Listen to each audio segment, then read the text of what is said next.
หูบ่จังใดสิลืมได้ตัดสินใจตั้งหลายเทื่อว่าฮักเขามันจบแล้วหูบ่ตัดสินใจซะเด้อน้องลาที่ผ่านมาบ่ต้องเอา มันมาตอกย้ำใจ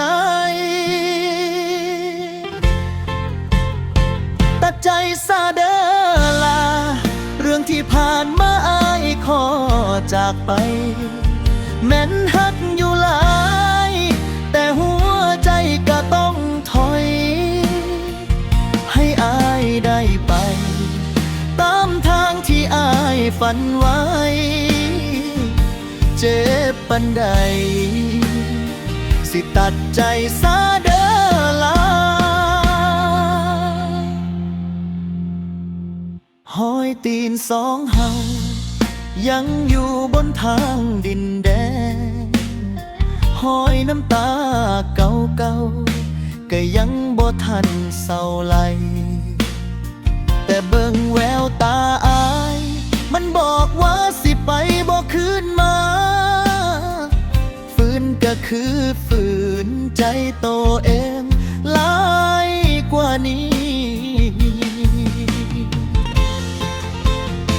ตัดใจซะเด้อลา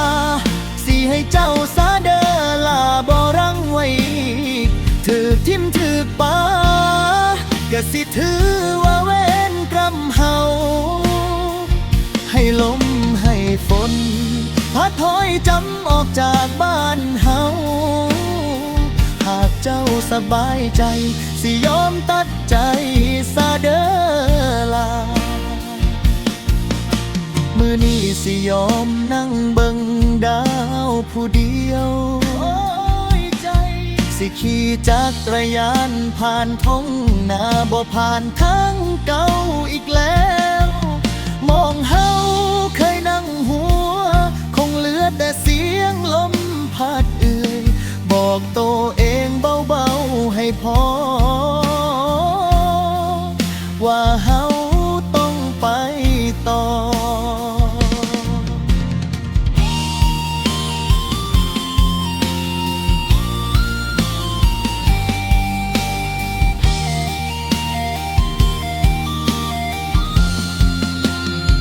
ตัดใจซะเด้อลา